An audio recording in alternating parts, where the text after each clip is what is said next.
mechanisms will be designed to carry out its functions and judgments. So let's go ahead and try to understand what are the key dimensions of an academician at present. First and foremost is teaching, because we all are teachers. So teaching is first and foremost a dimension. Then research.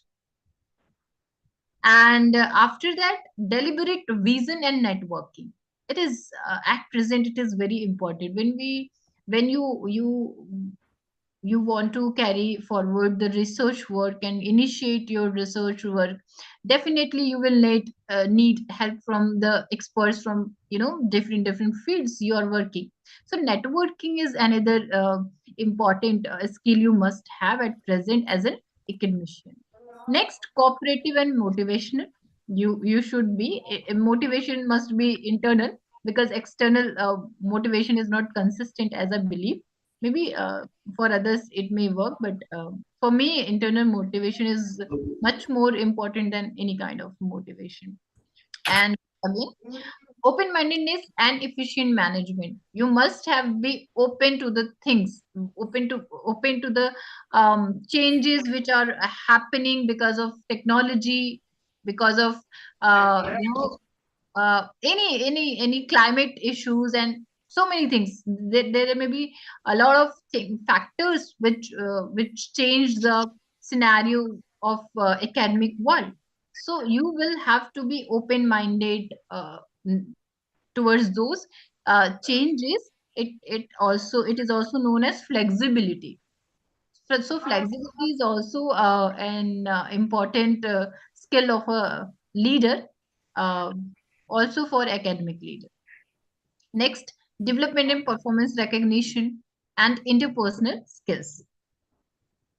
So here is one point, that understanding self as an individual.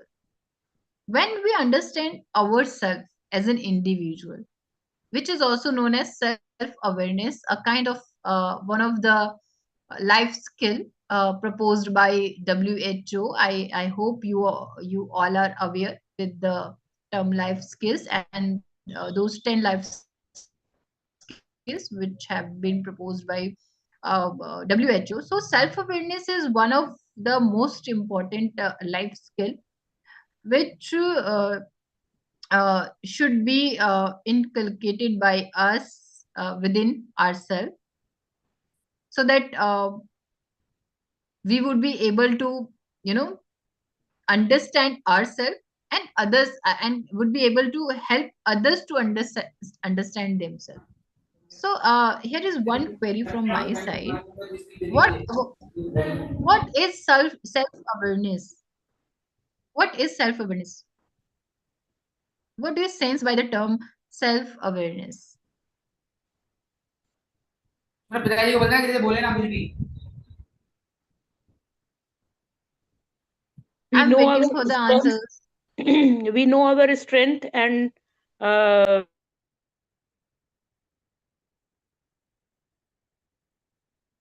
Ma'am, you're not audible.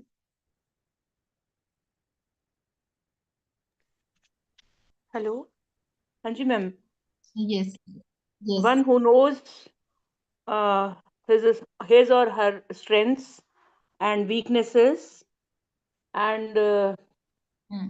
he or she knows from where she can take support, what she can do alone and what she can do along with others. Okay. Thank you for your sharing, ma'am. But here, I would like to ask one more question. Have you ever believed whenever someone said that, "Oh, ma'am, today you're looking beautiful," or or at any day, other day that you have not behaved in a right manner? Have you believed such comments from after getting such comments, have you felt anything that, oh, he or she is right, whatever he or she is saying? Ma'am, I have to see and introspect myself once again, but for some things I know this is flattering or this is out of the way, this maybe other type of things. I know what I am. Okay, so this is really if you are saying, ma'am, that you are very particular about yourself, that who you are, it is really matter of appreciation, and I really appreciate, because this is something we wonder for a lifetime, to know ourselves, that who we are. We usually you usually believe what others say about ourselves. Sometimes parents opinion of parents, sometimes opinion of our friend circle, sometimes opinions of the professional we are working with. Most of the time, we believe what others say about ourselves. It is rarely happen that we sit all alone and think that really what others are saying about me is right or wrong, first thing. And what is the tool to measure? How can we measure that, whether we are right or they are right? So such dilemma, I guess, start from the childhood and end with the life, with most of the people. No, I do not generalize it with all everyone, but most of the people struggle with these kind of dilemma whole life. So to clutter out this dilemma, we must know about ourselves. We must explore ourselves within, as one of the participant has mentioned, that we must know our strength, who we are actually as a person, as a soul. What are our strength? With what uh, blessings, skills, or qualities I have been born in this world. you know like maybe someone is having very very soothing voice. Maybe someone is blessed with um, uh, gifted intellect, so, but not aware about their skills or their blessing. So we must need to explore ourselves within, who we are and with what skills or qualities or blessings we have been born, and what is if we are having any unique qualities, and it means that there is a purpose. So self knowing self, or self awareness, is about connecting our skills with our specific purpose. The journey, this is the journey. Okay. And when, as a leader, when we know our strength and our weaknesses, we can help our team members also to know their strength and to know their weaknesses, and to work on them, so that we can improve ourselves and do better in life, whatever we are doing. So yes, next one is the role of academic leader is to attain clarity about the key research areas. Research is at present it is prime focus of academic world. So as an academic leader, we must have a skill to acknowledge and to have clarity about the key research areas and expectations and goal of an institution.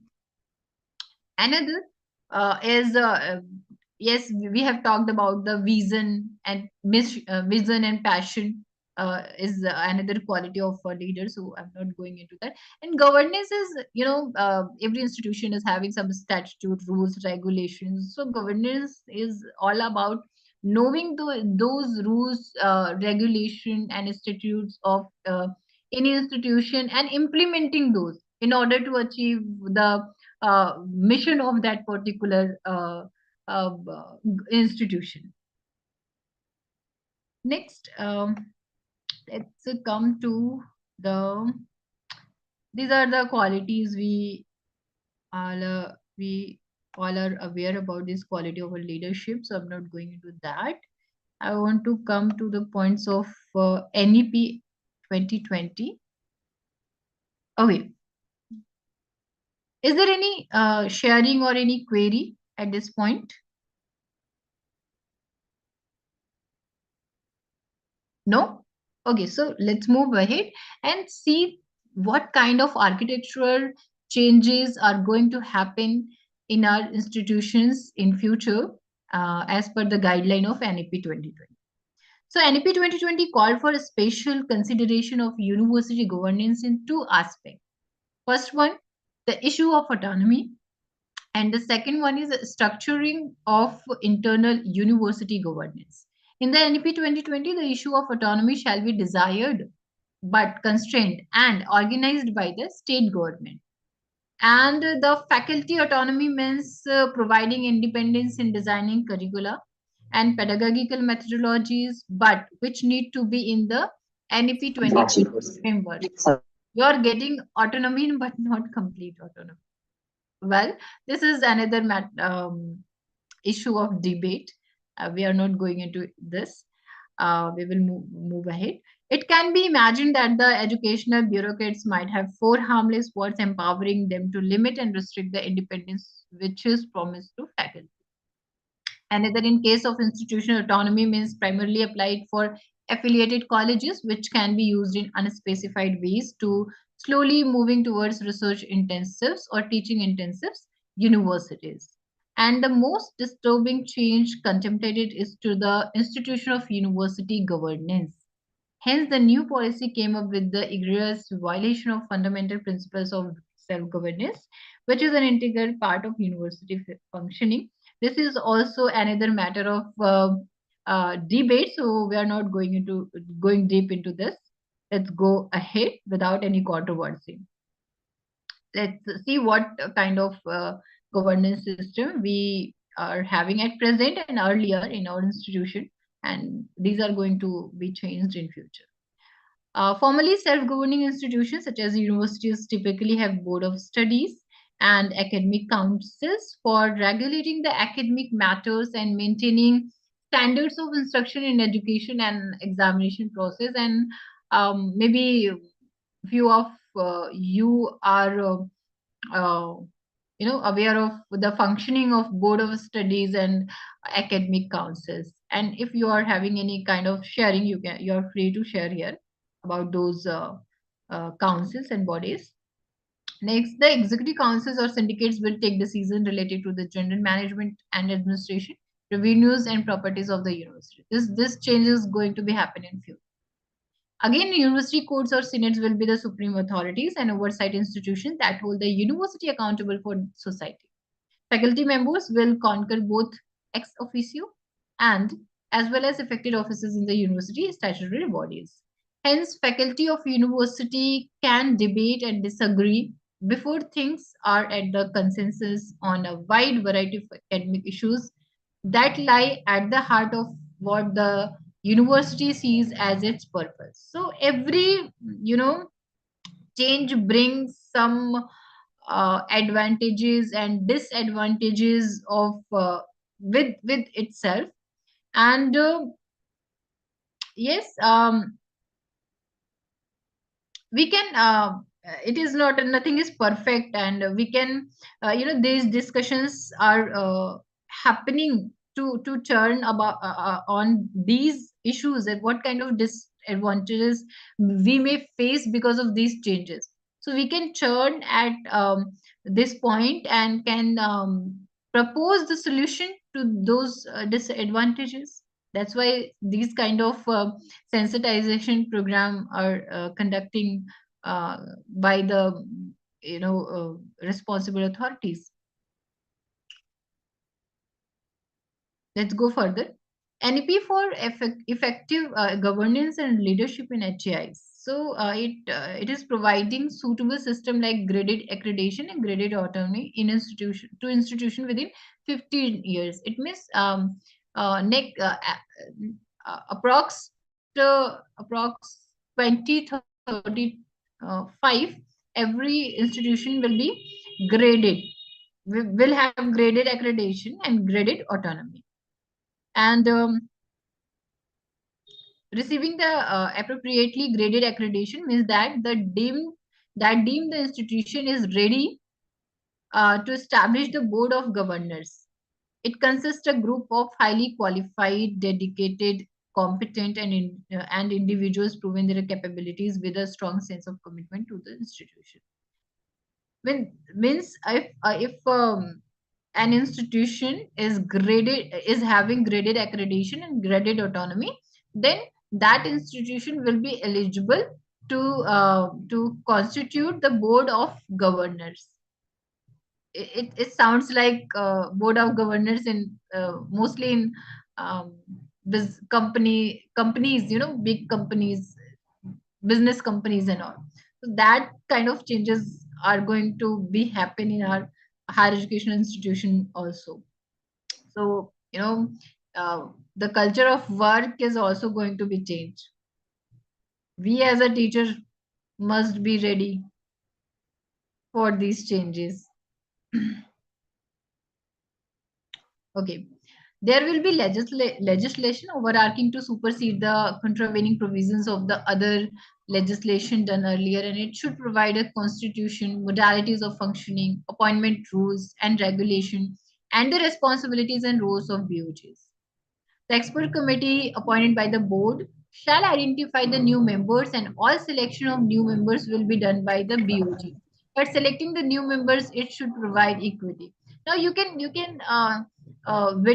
the changes going to be happen in the appointment. At present, the appointment system is totally different, but in future it will be in the hands of in the authority of BOG only. Okay. It is envisioned that all HEIs will be supported, incentivized, and mentored during this process and target to become, I guess, a little bit.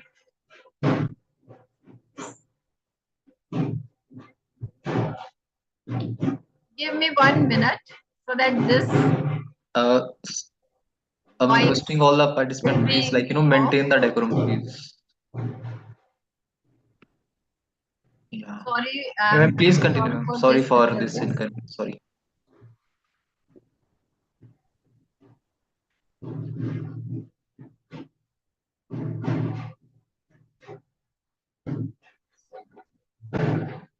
Okay, let me try something.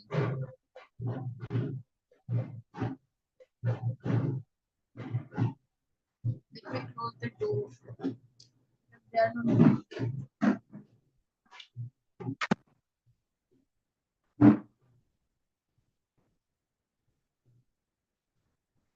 Sorry for this disturbance. This is out of my control. I cannot do anything. No issue, no issue. It happens. Thank you for understanding. Okay, so we were talking about the work of board of governors. So it is envisioned that all HI will be supported, incentivized, and mentored during this process, and target to become autonomous and have such an authorized board of governors by 2035. The BOG shall be answerable and liable to the stakeholders through transparent self-disclosures and of all relevant records. BOG shall be responsible for meeting all regulatory guidelines mandated by HECI through the National Higher Education Regulatory Council. So,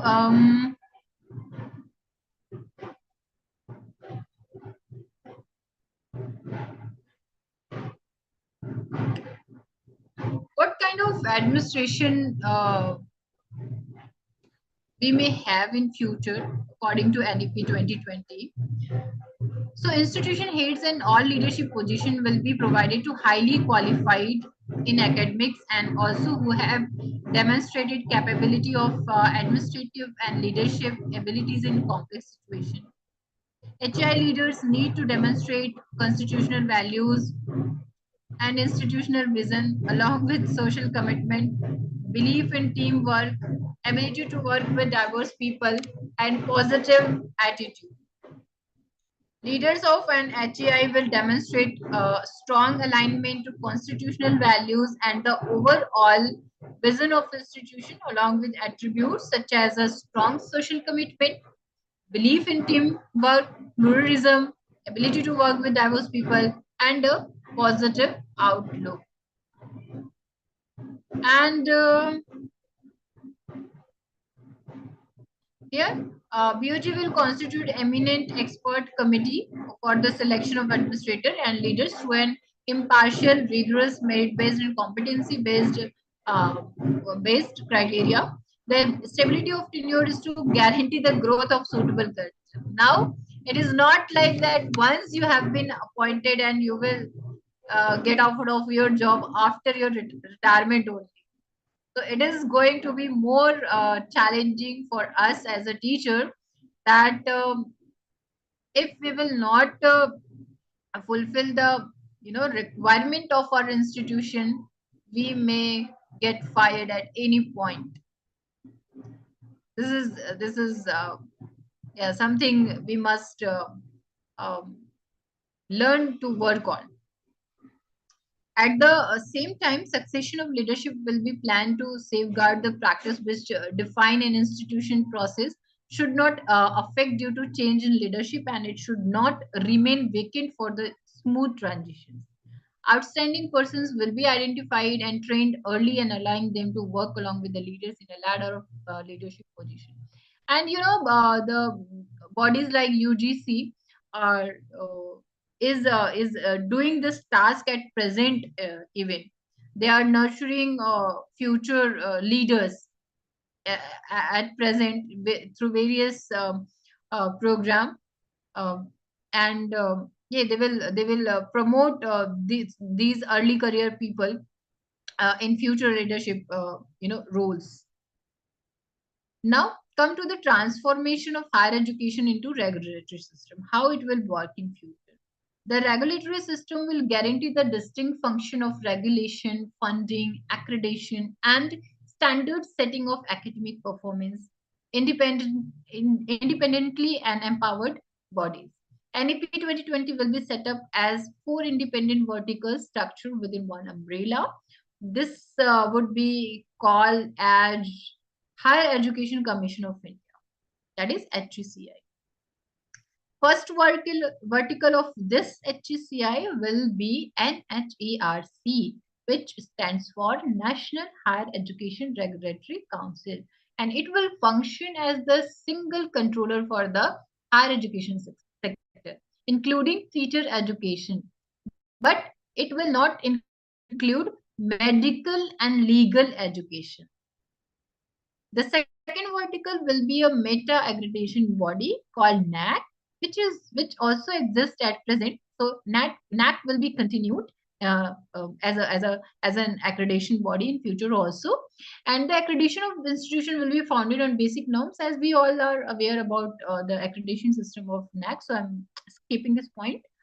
Let's move ahead and talk about the third vertical, which is HEGC, stands for Higher Education Grant Council. It is going to replace the University Grant Commission, because at present UGC is a funding agency for higher education institutions, but in future it will be replaced by Higher Education Grant Council. So this is also one of the major change going to happen in future.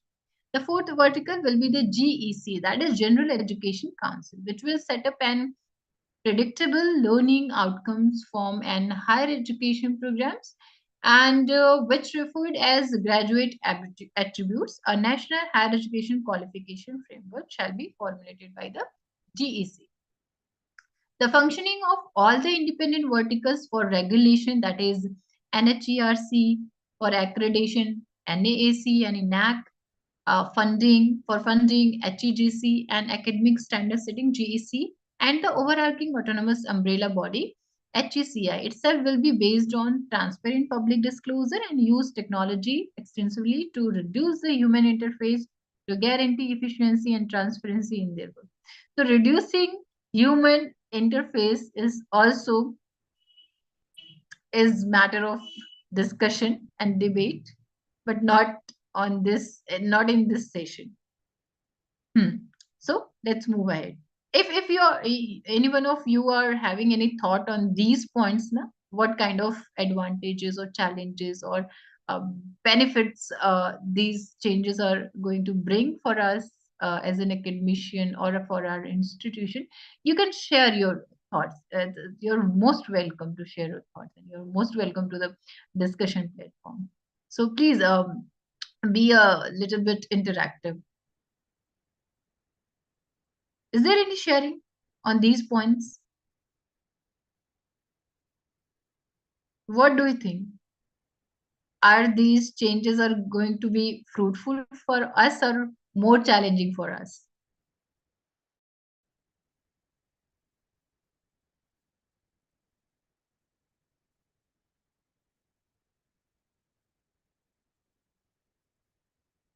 Okay, no problem.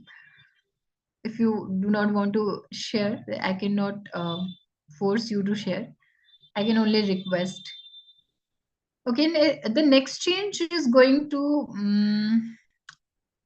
be as the ICAR, Indian Council for Agricultural Research, VCI, Veterinary Council of India, NCTE, National Council for Teacher Education, and COA, Council of Architecture, and NCVET, National Council for Vocational Education and Training, will act as PSSB, means Professional Standard Setting Bodies. So these 5 bodies are going to be clubbed together and will be converted into PSSBs.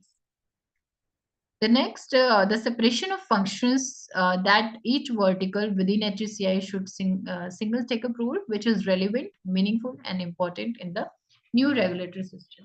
So they will these bodies or these verticals will function on the principle of separation of functions. Okay, and financing, as we have discussed, that HGC in future will be responsible for the funding of higher education institution, and General Education Council, as we have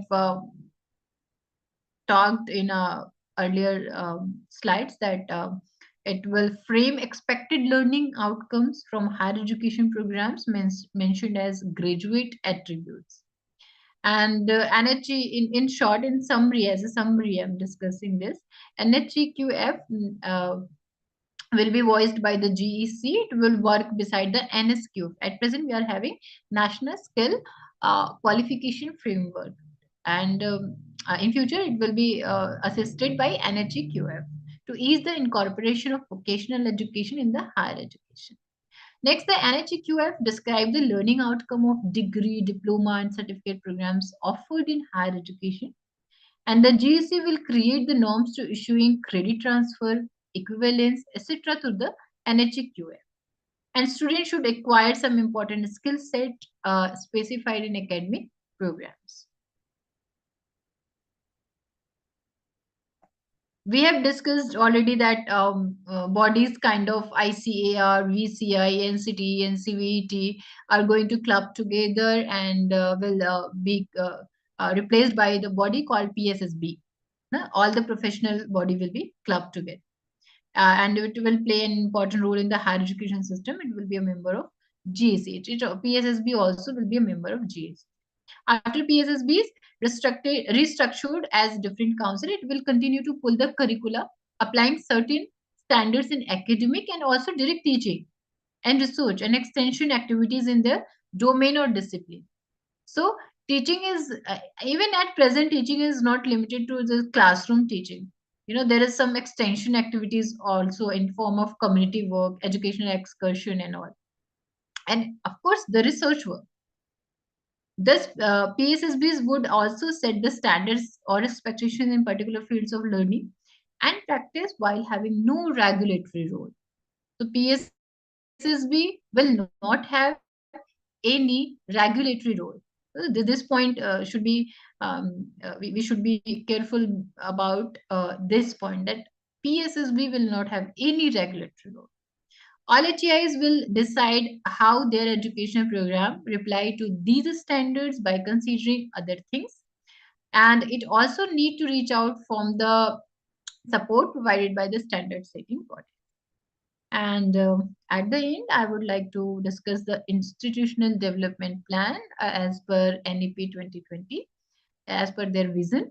So in future, the all HEIs need to display its commitment for institutional excellence, arrangement with local communities, and maintain the peak standards in financial truthfulness and responsibility. This is the vision and objective of NEP 2020 for the higher education institution and their development.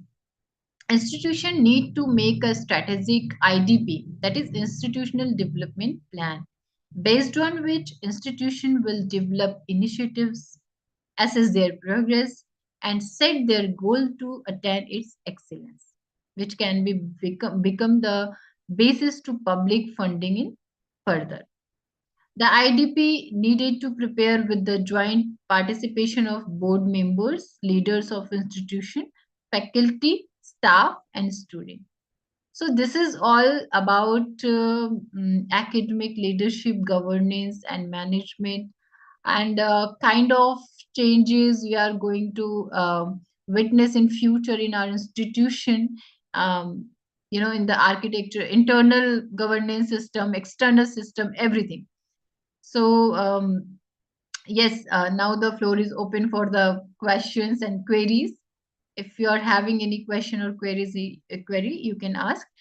Otherwise, you're free to share also any of your thought on these points, on these changes.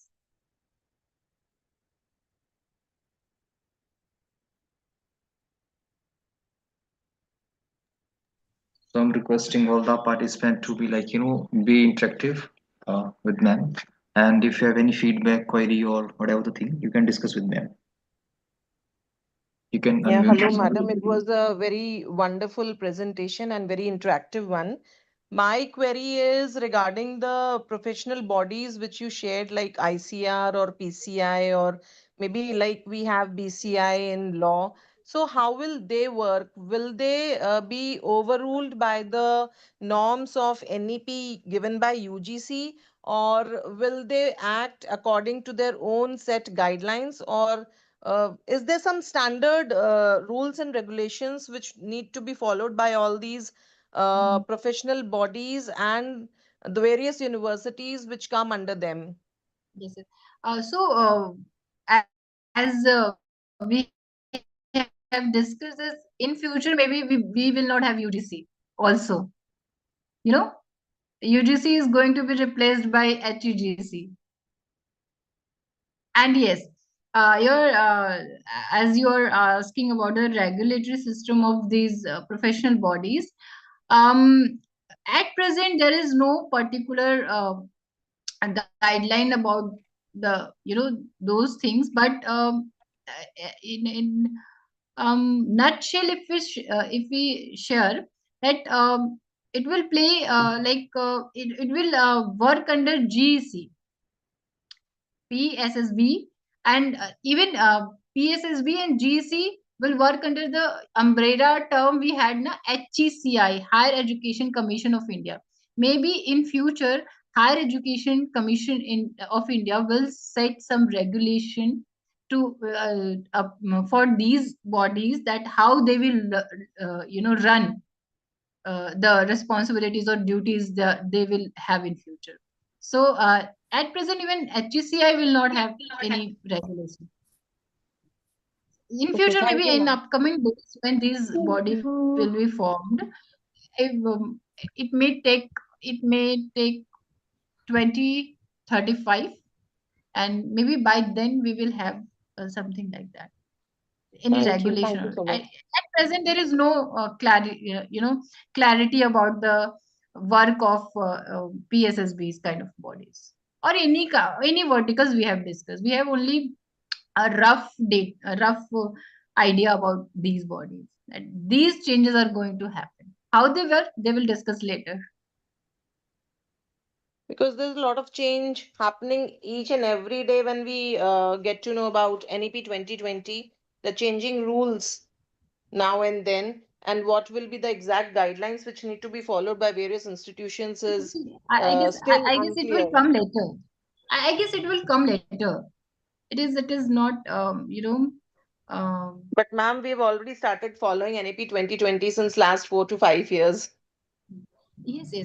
You're right, ma'am. And you if you have noticed these changes are happening gradually, because these are drastic these changes are really huge changes, and this cannot be happen in an year or 2 years or 3 years. It will take time, and by the time at present we have seen the changes in the syllabus, the examination system, the curriculum, of even the admission system.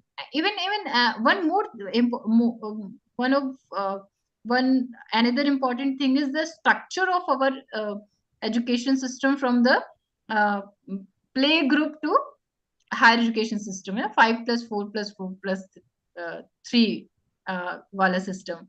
Earlier we had 10+2+3.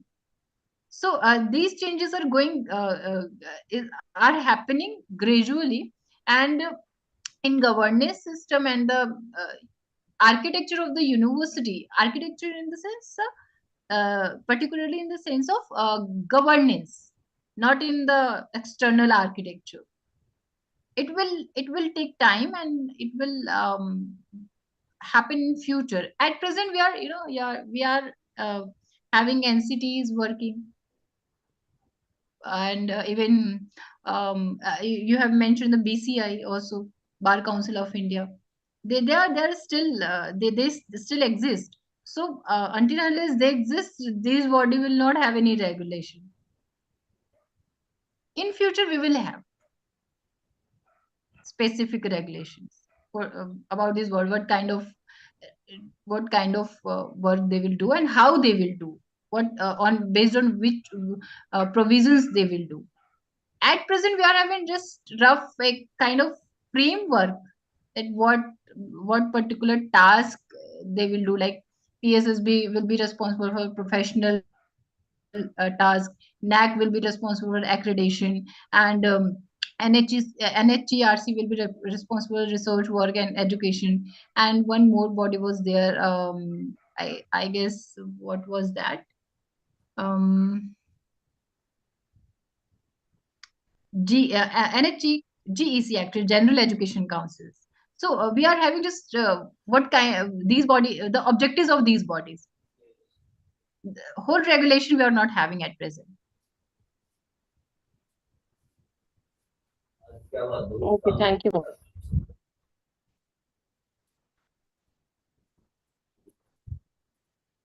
Any other sharing?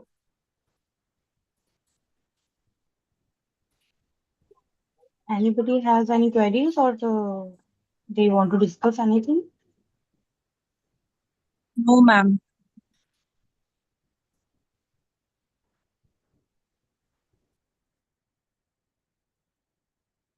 Okay, so if there is no query, I would like to end this session by again thanking and paying my sincere gratitude to respected Professor Rajesh Dubey sir, Director UGC MMTTC JNVU University, Jodhpur, for providing me the opportunity to share my ideas and knowledge with such bright minds and intellectual people.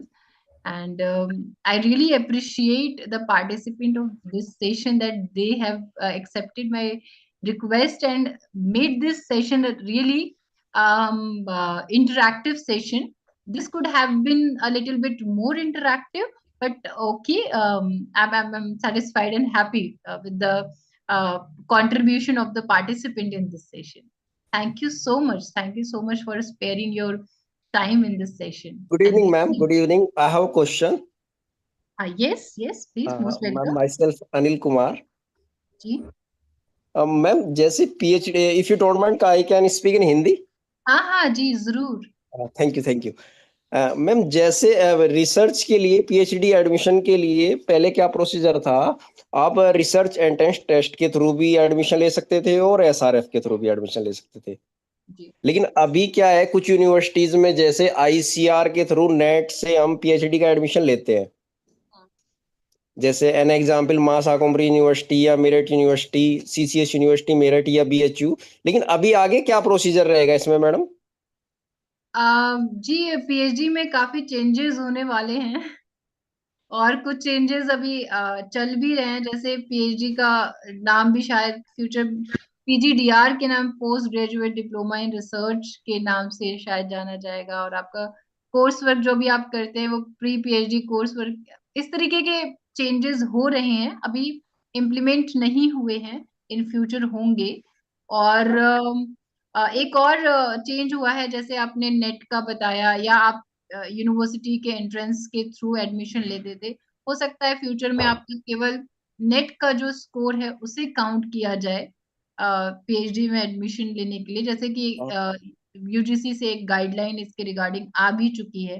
कुछ कुछ sorry ma'am, university sorry है एक इससे। Second के लिए। Ma'am actually अभी लगभग 2023 के बाद अभी तक नेट नहीं हो पाया आईसीआर का। तो आप देखिए 2 साल हमारे जो है इसमें ऐसे ही निकल गए और एडमिशन, इट मींस कि हम कहीं नहीं ले पाएंगे। देखिए आपका पॉइंट ठीक है। एंड आप अपना रिप्रेजेंटेशन जरूर, like UGC is the body who is making regulation for this, you know, these changes. So you can give your representation in UGC also through on their site, through mail. Sometimes they acknowledge, sometimes they do not acknowledge, but you can represent your concern. It is also, yeah, it is matter of concern that बहुत सारी चीजें जैसे routine में तय होती हैं वो हो नहीं पाती हैं टाइम पे। मैम एक्चुअली तो आई एम ऐसे में वर्किंग क्या किया जाए, ये एक प्रेजेंटली। कंसर्न है। I agree with you. Ma'am, actually, I am working professional as an assistant teacher in basic education department presently, and okay. I want to complete my PhD. But ना तो university की तरफ से कोई guidelines अभी आई है किसी भी, जिस यूनिवर्सिटी से करना चाह रहे हैं। और नेट का एग्जाम भी अब 2023 से अभी 2025 में अनाउंस किया है, उसके भी 4 महीने हैं अभी। अभी ये इसमें 2 साल मीन्स मैडम काफी लंबा। That is why I am asking. हाँ नहीं, ये एक देखिए, ये एक कंसर्न है और मैं अग्री करती हूँ इससे। यूनिवर्सिटी को और यूजीसी को दोनों को ही इसके बारे में सोचना चाहिए कि अगर ऐसे कैंडिडेट्स हैं तो, या ज्यादा हैं या जो भी हैं कम भी हैं, तो उनका उनका प्रॉब्लम, जैसे बेसिकली जो प्रोफेशनल्स हैं उनके लिए तो बहुत टफ है पीएचडी को कैरी करना, कंटिन्यू करना। बिकॉज वहाँ के अपने रूल्स हैं कि आपको रेजिडेंशियल पीरियड पूरा करना है या कोर्स वर्क का यस टाइम मैम, पूरा करना है। तो या फिर आपके अपने एम्प्लॉयर बॉडी से आपको छुट्टी कितनी मिलेगी, तो वो चैलेंजेस हैं। तो इसको यस मैम। ध्यान में रखते हुए जो प्रोफेशनल्स के लिए अगर कुछ गाइडलाइन लेके आ सकते हैं उनकी पीएचडी, उनके हायर एजुकेशन को इजी करने के लिए, तो ये एक अच्छा होगा। पर अगेन हम सिर्फ डिस्कशन कर सकते हैं, अपना कंसर्न रेज कर सकते हैं उस बॉडी के सामने जो उसके लिए रिस्पॉन्सिबल है। Okay ma'am, thank but you I ma'am, agree with your concern. Thank you ma'am.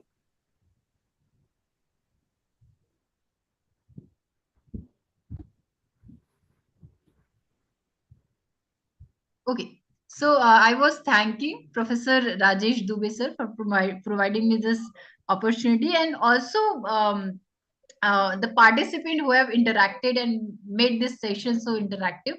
I'm really happy after this session and feeling fulfilled. Thank you so much. I hope I would have been able to fulfill your expectation also, but I don't know how much I have been succeed with these words. Thank you so much. Thank you so much, ma'am. Thank you for your knowledgeable and wonderful session, ma'am. The participant will get to know so much about NEP, governance, and HEI. I hope the participant get benefited by your engaging and thoughtful session, ma'am. It was very nice to hear all these things you have discussed with us. Thank you so much, ma'am, for giving your time to us and discussing and giving your insight on these things. Thank you so much, ma'am. Thank you.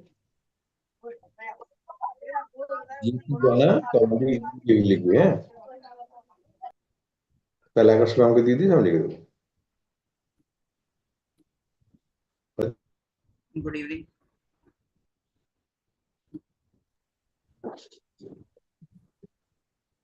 Good evening everyone.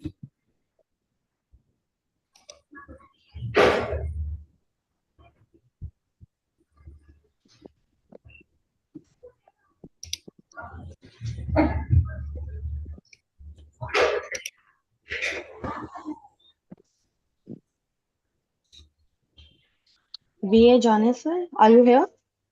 Yes, ma'am. Kindly please be ready for the introduction. Okay, ma'am. Thank you.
இனி வரலையே அந்த மனுஷன், நாளைக்கு தான் வருமா?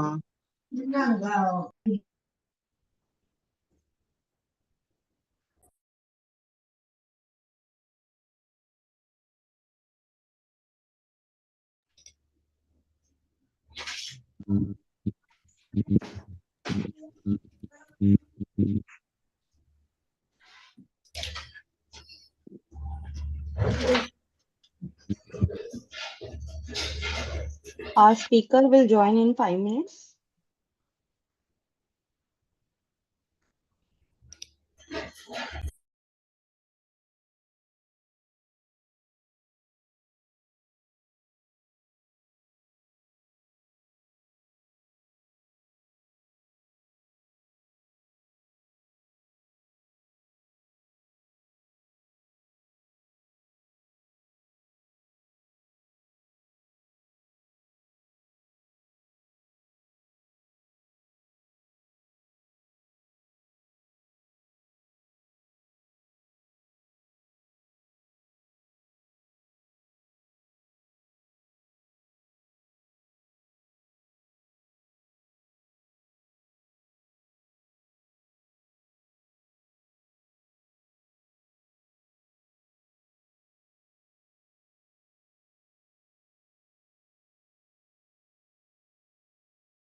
Dr. Vijayani, we can start. Welcome, ma'am. Shall I start, ma'am? Yes, sure, sir. Good evening, one and all gathered here. Let me introduce the chief guest. Professor Kakoli Day is a distinguished academician and professor and head of the Department of Humanities at Galgotias College, Engineering and Technology, Greater Noida. With a vast teaching experience of 18 years, she has served in Delhi University, colleges, and other prestigious national universities in various roles. She holds a PhD and postdoctorate from Department of Linguistics, University of Delhi, and has been deeply engaged in teaching and research in the field of linguistics. Her areas of expertise include school linguistics, phonetics and phonology, languages acquisition, language of Northeastern India, culture and diversity, professional communication, technical writing, language laboratory, and the evolving forms of English in India. Her passion for research led her to explore community migration due to socio-political unrest, such as the partition of India and Bangladesh. She has studied the impact of migration on history, culture, language evaluation, education, employment, marriage, and settlement. Her work also extends to language variation and change, gender studies, and community studies. In addition to her academic contribution, Professor Day is certified trainer in multiple areas. She has been actively involved in sensitizing transgender rights under the Protection Act 2019, Ministry of Social Justice and Empowerment, Government of India. Master Trainer in Community-Based Participatory Research, UGC. Human Values and Professional Ethics Trainer, AICTE and AKTU. Counselor for the G20 Vidya Bharati program under the Ministry of External Affairs, Government of India, imparting knowledge to 18 G20 countries. With her dedication, expertise, and commitment to learning and teaching, Professor Kakolite continues to make significant impact in the field of education and linguistics. We welcome you, ma'am.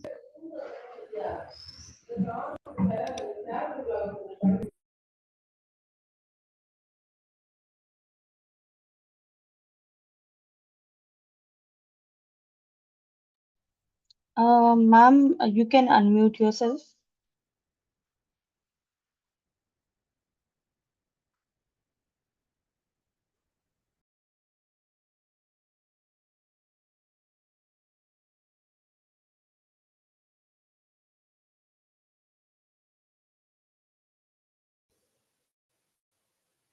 Yeah, can you hear me now? Yes, ma'am. Yes, ma'am. Okay, that's good. And and extremely sorry for being late. So good evening, everyone here, and I thank UGC, HRDC, MMTC, JNPU, Jodhpur for giving me this opportunity, and thank you to Dr. Professor Rajesh Dubey sir, Director UGC, HRDC. I thank Dr. Sneha ma'am and all the participants here. And this is a topic which is very intriguing, these days. And globally, it has been in discussion that what is it that the right way to communicate. And you can talk about technology. Today's technology, we have, and our entire communication is driven by that. So just let me share my PPT. Is that visible? Can you see my slide? No, ma'am.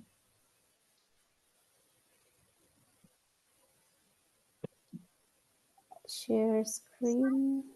Okay.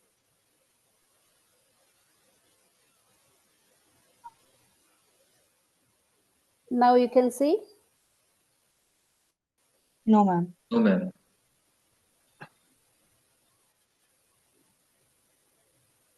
It's there already.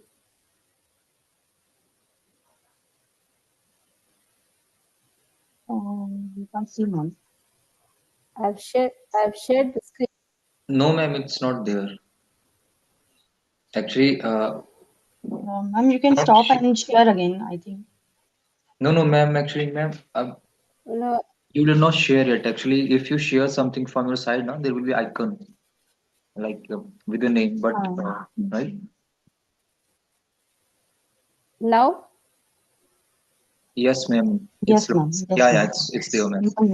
Now it's visible. Okay. So I start with this proverb that the great myth of our times is that technology is communication. So when we are talking about today communication, we think that we have all kind of technology at our disposal, and this is what we are doing, using it, every day with our personal life, and also as with our professional life. Likewise, same, we are also doing it right now. Now, this today's topic of mine, where I am discussing on NEP 2020, which is which is talking about mother tongue education, and it is also talking about sustenance. It is also talking about protection of mother tongue education and all these things. I would like to navigate the differences in communication styles across the cultures. So this talk of mine is a culmination of several years of research and teaching into this area, and particularly my discussion revolves around the youth of today and the language use. So here, my target of this topic is between 12 years to 22 years. So I'm not talking about above 22 years. Yes, they also have communication barriers and all those things. But this is time, this 12 years to 22 years. This is a very valuable and productive youth, this period. This is an age of development of professional skills and exploration that covers many aspects of their life. So you can see that they're engaged, heavily engaged at home with their family members, at the work, at the school, the resources, and they have multiple roles. So also, this is an age of transition to college, to work, and independent living. So when we see this youth, that 12 years to 22 years, lot of things goes with them, socially also, biologically also, and psychologically also. So adapting and adopting, these are the two things, they are almost every day in their life, they are juggling with it very silently. And so to say that this is an age group where it builds capacity, and where as the studies of language and brain, it says that this abstract thoughts become established during this age. They can think abstractly and also hypothetically. They can also discern the underlying principles and apply them to new situation. And they can think about the future, and they can also consider many possibilities and logical outcomes of possible events. So this is a established fact that when we are talking about this age group. Now, it also allows youth to better value the diversity of people and their perspectives and appreciate that there may be many answers to a problem. So if you just keep in mind, as a facilitator or as a parent, if you have somebody close to you who are in this age brackets, so you can think, what all things goes around them. Now, this is whatever I stated now is a study from University of Minnesota, where they have they have talked about the synthesis of adolescent development. Now, if on one hand we have traditional forms of communication, and on the other we have technology enabled communication, you can see that how we are juggling between this one-to-one communication. Also, we are with this social media. And here, this technology-enabled communication is an extension and convergence of traditional form of communication. So integration, what we have done, integration of computer technology and traditional audio-visual media has created a dramatic impact on our communication. Definitely, this technological tools, when we are talking about telephone, we are talking about blog, podcast, video conferencing, social media, email, etc. They have enhanced our ability to communicate. And you all are witness to it that region is not a barrier. Anywhere, from everywhere, right from their kitchen to the bedroom to the rural areas to the very extreme rural areas, people are into doing all this kind of communication. So thanks to telecom revolution, it has enabled new ways of sharing information and discovering new ideas, availability of affordable and high quality content, also greater global connectivity and network relationship building. So when we see these aspects, generally what we can see is that people take this communication at the backseat. They consider this as for granted. Now, real time test comes that when they have to talk, when they have to present, when they have to even write notes, they have to give some kind of high level presentation.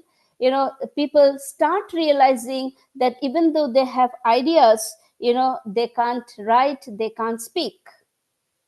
So this is when we are talking about this phenomenal advancement in technology has predominantly shifted from one to many to many communication. And I give you one example from social networking and viral marketing tools allow quick, inexpensive accessibility to customers to propagate advertisement content in a way that you can see one-to-many marketing could never do. So if I take you back 30, 40 years back, advertisement, you can see that it was only through the newspaper. Or there used to be lot of pamphlets which are tucked inside the newspapers. These days you don't get that many flyers inside the newspapers, because social media, technology driven advertisement is so much available there.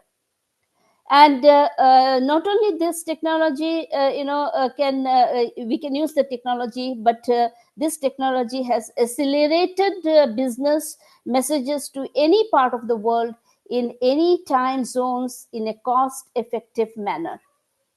So this we all must agree to it. But however, we must be alert that this emerging communication technology are altering the nature of communication process and our communication experiences. So the confluence and fusion of both traditional and technology enabled communication have set its foot in all walks of our life, from economy, law, food, textile, society, culture, and you can name it, everywhere. It has not left even a single space. And promoting inclusive communication in different settings, it is very evident. Some of the virtues are, of this communication when we are dealing with technology, when we are dealing with one-to-one also, it was there. But then what happens when face-to-face communication, we try to understand the person with whom we are talking, because we are seeing the person as a whole. But here you can just see this much of, as a person. And you don't know what is happening with his legs and hands. You don't know. So you can't make out exactly what the person intends to speak. So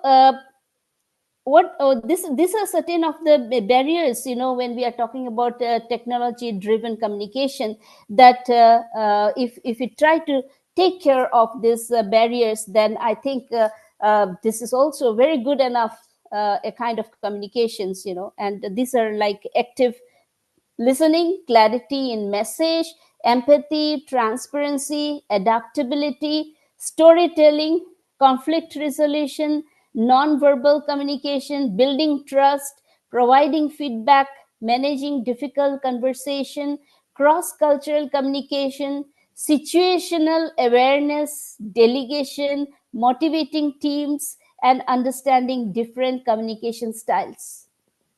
So, and the list is endless. It is not limited to this. Now, how to understand, a language? Now, when we say communication, is directly in proportion to human activity. Human activity, when we are talking about lot of human activities, any single thing, we just can't deny that there is a communication. And you can, and if I ask you, and you must also be aware that can you tell me a sentence which does not have a verb? In whatever language you speak, can you just tell me a sentence where there is no verb? Yeah, I'd like to hear from participants.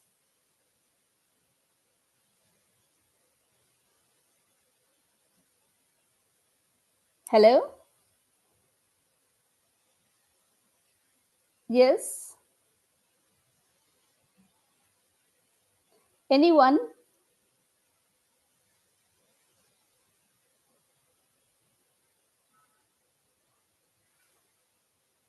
Hello, participants are there?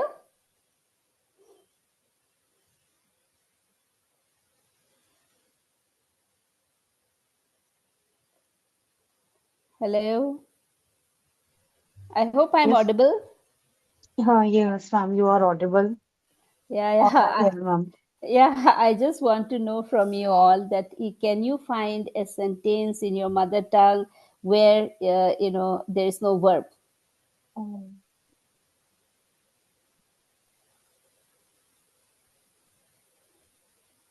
Okay, so your silence means that you can't. So when we are talking about communication, communication is action oriented, and everything, whatever you do, the moment you wake up from your bed, you're conscious, and your brain starts functioning. How does it start functioning? It communicates. it passes on a lot of signals to you, and thus you wake up, you walk, you take around, you do your morning chores, you do everything, then walk out of the home. Everything is communication. Just imagine that communication, that signal is lost. You just can't move even 1 inch. So this is that power of communication. And when we are talking about the communication, there is a language. Each one of us, we do communicate, whether we are speaking or we are not speaking, but we are communicating. Okay. And there is a language. So this is a language which is used to facilitate communication. Without language, there is no communication. So you can see that people who are in the vegetable mode, they can't speak, but they can understand everything. Medical science has said that even if the person is in vegetable mode, his brain is functioning because his other organs are functioning. So there is a language which he has learned in his formative years. So this is where we have to understand that how language is so important, a very integral part of our life. And this is what we ignore the most. So taking it forward, so here we can also talk about that, as I said, that language is used to facilitate communication. I can also say that no two languages are alike. So use of a language is not homogenized, but who speaks what and how in different domain is what matters. So we are speaking like there are 2 or 3 family members, we speak the same language, but we are not same. So how we interact among each other, with whom we are communicating, this is very important. So learning a language is not just learning grammar and vocabulary. This is the biggest mistake, people generally do, that if I learn some vocabulary, if I learn the grammar, I learn a language. No, you don't learn a language. Okay, you can generate sentences, but you cannot create narratives. You cannot even share your experience, such as like an accident you have met, or there is a dream which you want to share with somebody. You can't do it. So language empowers one to express one's thought and ideas or action in the most significant way, with clarity, precision, and accuracy. So speech community, I introduced this term, speech community, because speech community means a group of speakers who share the same language. Okay, so they are called speech community. Now, this speech community, although in the surface level we know that they speak the same language, but they are subtly structured and multi-layered, and thus cannot be studied in isolation. So if you want to pick up one speaker from a speech community and you want to record a lot of grammatical aspects, you can't do it, because he is not the representative of the entire speech community. That is the one wrong notion Westerns have given us. Okay, so we must be very careful in understanding that how to do language studies. And as I said to you, that if you don't have the command of a language, then what to do with all the knowledge we are possessing every day? If you can't communicate, if you can't express, if you can't express in a different way, one same thing you can't express in different perspectives, then there is no point of acquisition of those acquiring that knowledge. So understanding is speech, or use the language in use, is very, very important, very crucial part of any human being.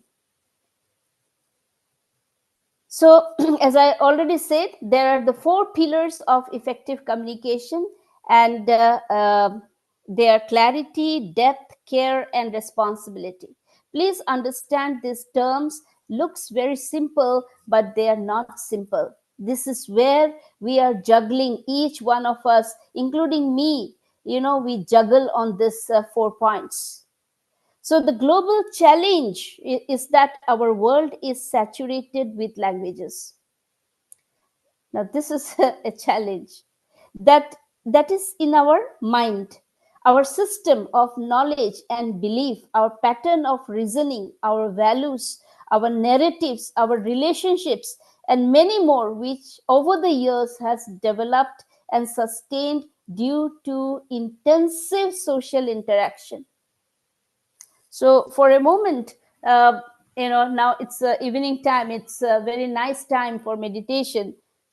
You can close your eyes and think about that, and just close your eyes and just imagine a world where there is no language. You have 5, 6 family members, or you have 2 family members at your home, and you don't have a language to communicate. Look at the case of those people who are physically challenged. They can't hear, they can't speak, they can't see. Just imagine their world. Okay, so it is very fortunate that every human, normal human being, if we have talked about the clarity, if we have talked about the depth of understanding of a certain thing, we took everything with care and responsibility. It's all because of this intensive social interaction. Now, and I will also add here that if we are talking about social, deconstruction, when we are talking about social failure, we are talking about moral values, we are talking about family, separated, divorced, all these things, a lot of fighting, a lot of uneasiness, in the society. It's all because of these 4 points, because we don't have clarity.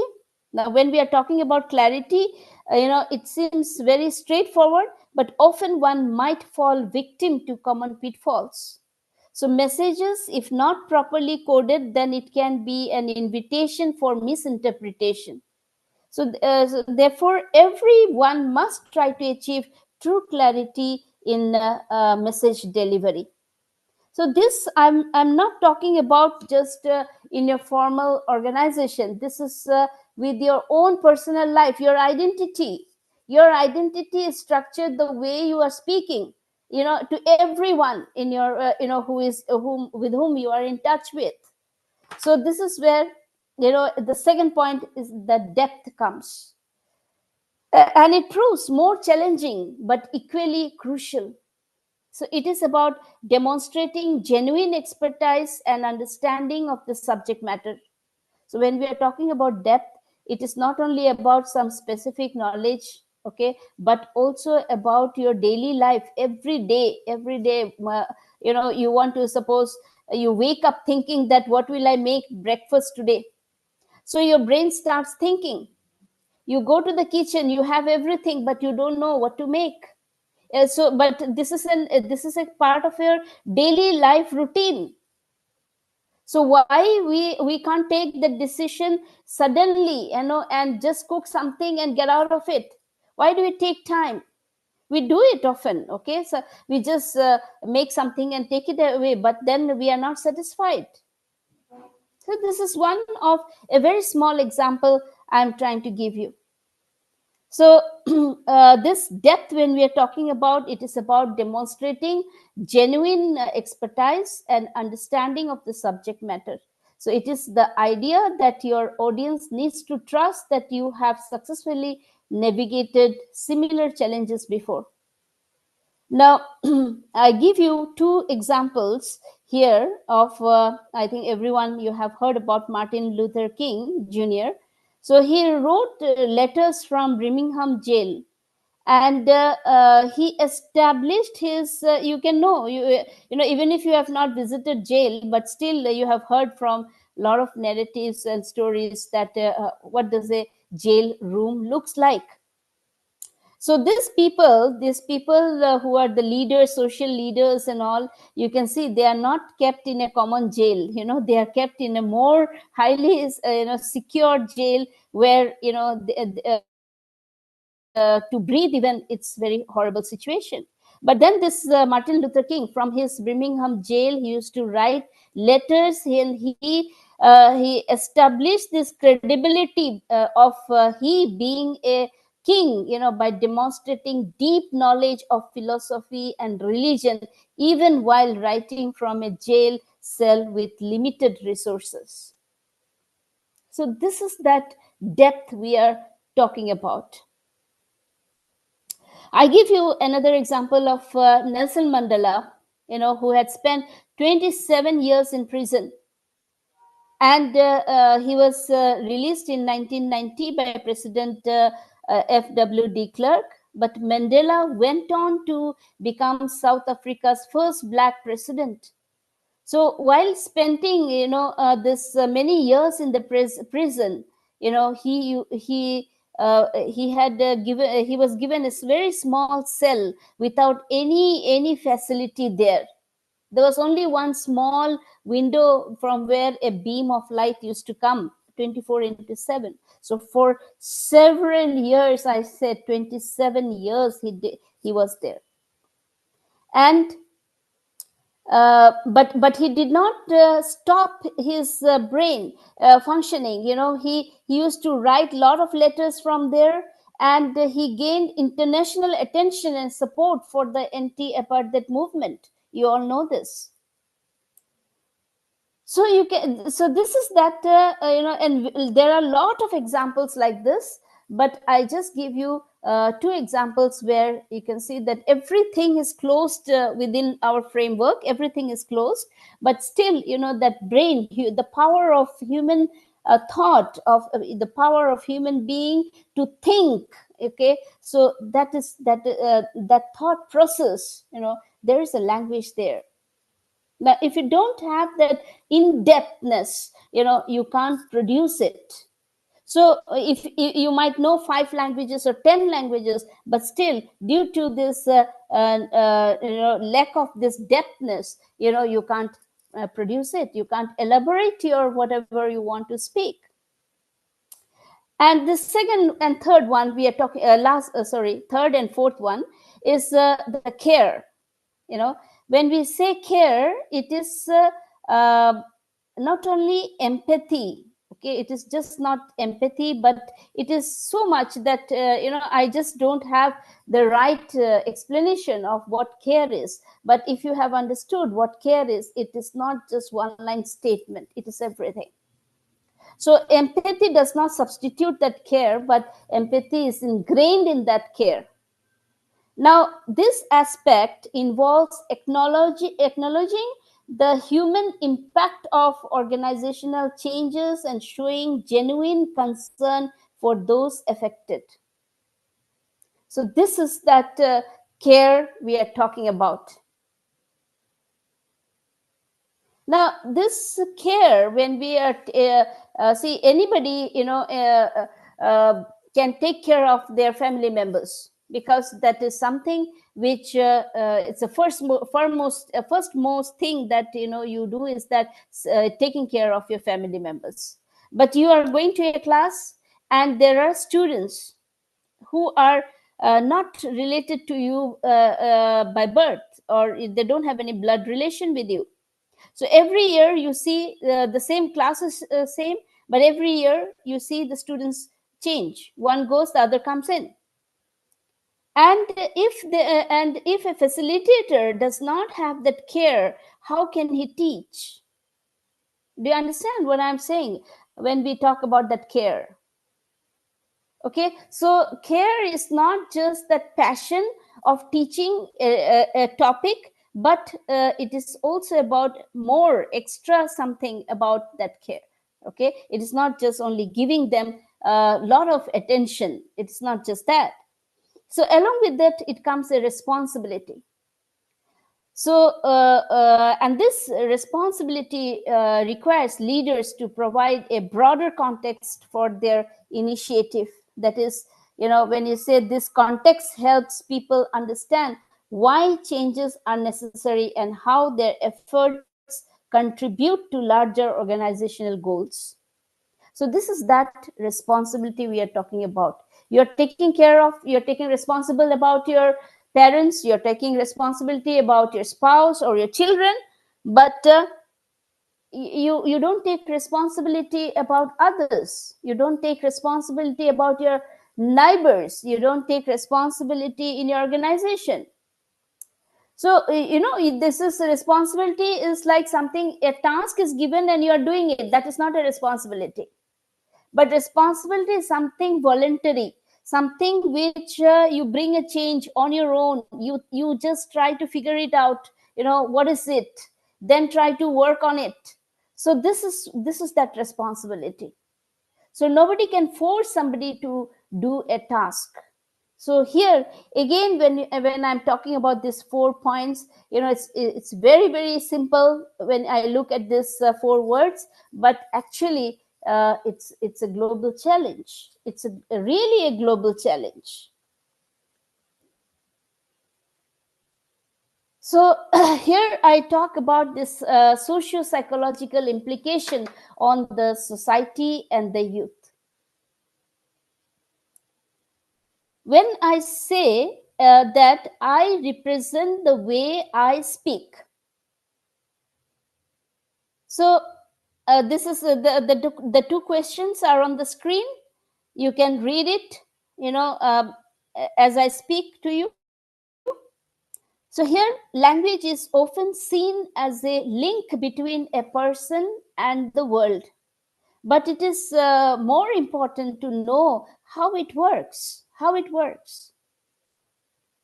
That means when you use the word for something, there is not only a link between the word and the thing you are referring to, but also and always a link between you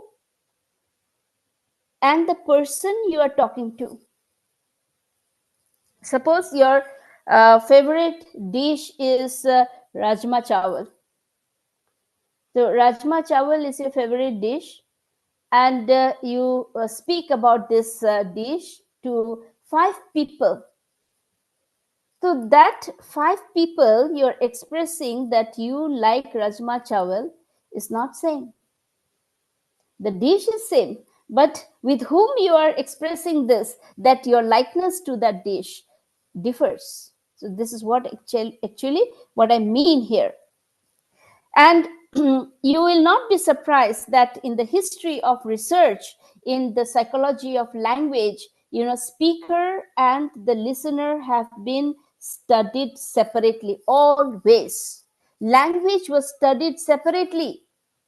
This is why that after you see Britishers came, in that era, and it's almost going to be 100 years where English has been imposed to the Indians, and still we can't just think that English is just like any other language we speak. It is just because of this. We have learned English without representing a people. So we have never considered, people and language. We have learned a language and people came secondary. So suppose you don't understand the language of the other person, but you want to speak. So either you take English, or now the whole country have started speaking Hindi. So you either speak Hindi, or if you are in some states, the dominant language is other language apart from Hindi and English, so you speak that language. But what happens here? You are not connecting with the person. You are just expressing your certain needs. That's it. So a very good thing, an example. I saw this. There was an advertisement about a girl is saying that your dog, you say Tommy, you don't want to address this as dog but Tommy, but you are addressing my dog as dog. So there's a huge thing, and everywhere people do it. Even the small children, if you visit there and they have a dog as a pet, and you said, "Oh, your dog," they said, "No, he's not dog. His name is this, that." So you can see that And the same name might be, associated with the person also. You don't know. So this is where, how do people react to other language or languages spoken around them? So way back in 2005, I had the privilege to work with Liz India project. So my field was to work on the language Kokborok, spoken in Tripura. So before going to the field, I got to see a few data taken from Agartala, which is the state capital. And to me, this language seemed that it was more inclined towards Bengali, because Bengali has a rich history there. Because and let me tell you that Tripura is a princely state, and when these kings, they have converted them to Hinduism and Vaishnavism culture, the court language was Bengali. They adopted that Bengali language. The reason is also because of the affiliation with Bangladesh, bordering Tripura. So this Kokborok and other languages, over the years, there are 7-8 languages, major languages, which has been engulfed by Bengali. But this, over the last 20-25 years, the first educated generations, they are now into it of reviving their language.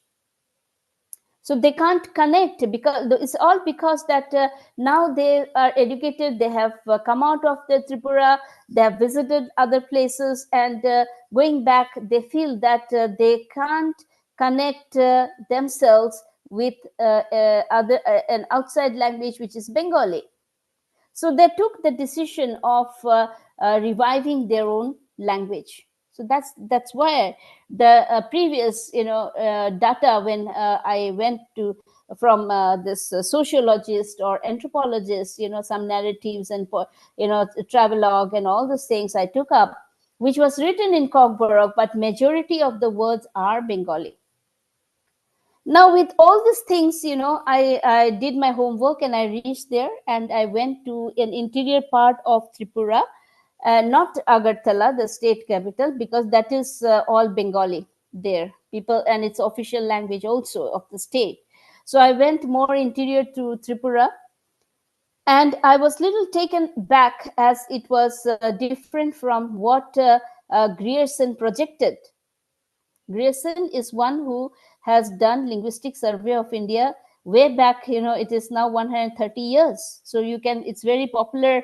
This is the only record of ancient Indian languages. Okay, we have linguistic survey of India. There are, several volumes of it, of different language families, where this speakers are found in India.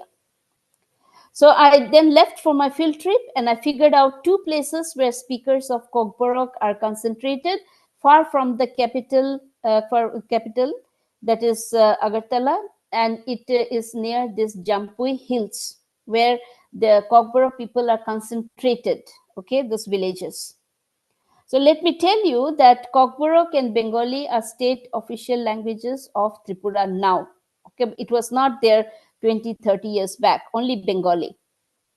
So the first informant I had a discourse with, and the subsequent speakers from different age groups, I found that speakers who goes out of home for livelihood had greater influence of Bengali, otherwise not. So here, now the educated speakers who are into language revival and to bring back their identity lost to Hinduization back then, reconstructed a form known as common form, comprising of all the major languages spoken there, such as Kokborok, Jamatia, Riang, etc. They went ahead and printed primary school books and were implemented in primary schools. So I collected few of those primary books and had asked the elder speakers of Kokborok people who are less mobile, means their mobility is not that much. Okay, they have just moved, say within the radius of 5 kilometers. That's it. And I asked them to explain me the content I don't know Kokborok language. I am familiar to Bengali, but I don't know Kokborok language. And when I went to them with these primary books, primary school books, and I asked them to explain me the content, instead of explaining, they got annoyed and said that this is not their language, as they don't understand it. Just excuse me for one second.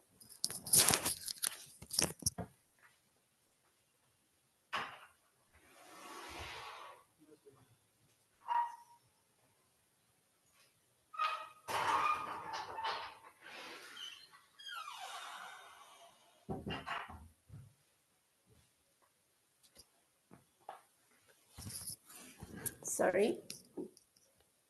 Now, the same situation, I encountered when I took up in 2010, again, a central, MHRD project on lesser known language of Northeast India. So one of the field studies given to me was to document Konyak language. And this Konyak language is one of the major languages spoken in Nagaland. And this Konyak people are concentrated in a district called Mon in the state of Nagaland. So the same picture I had again encountered when is that the present young educated people are trying to bring out a common language. They don't have a name for that common language. Okay, so this is very interesting. If any of the participants have visited those places, you can identify what I'm saying. So when asked what is the name of the new language, they said common language. Just imagine you speak a language, but you don't have a name of that language. How does it feel? And let me tell you, in Mon, there are 108 villages, and they have distinct varieties which are mutually not intelligible. Can you believe that if you are in UP, if you are in Delhi, if you are in Maharashtra, if you are, even in Dravidian cultures, in South India, they do understand. If they speak Kannada, they do understand Tamil, Telugu. They are not fluent, but they do understand. But here is the situation. It's a very small area of that district, Mon, and there are 108 villages, and they have distinct varieties which are mutually not intelligible. And let me tell you, because these villages, they have not more than 500 people. Maybe one language groups are just a few hundred, and they are concentrated in one small cluster. They live in clusters and surrounded by thick forest and mountains. So it is not possible for them to move around. So the resources, whatever the food and other things, they have to travel to the Mon town to get things, or they have to come out to other districts to get their things. So there are certain, after 20 days or 30 days, they book from there, then it comes and they get access to all the things. So life is very difficult in a way if we think like that, but for them it is very easy, because whatever the natural resources are there, they use that for the food.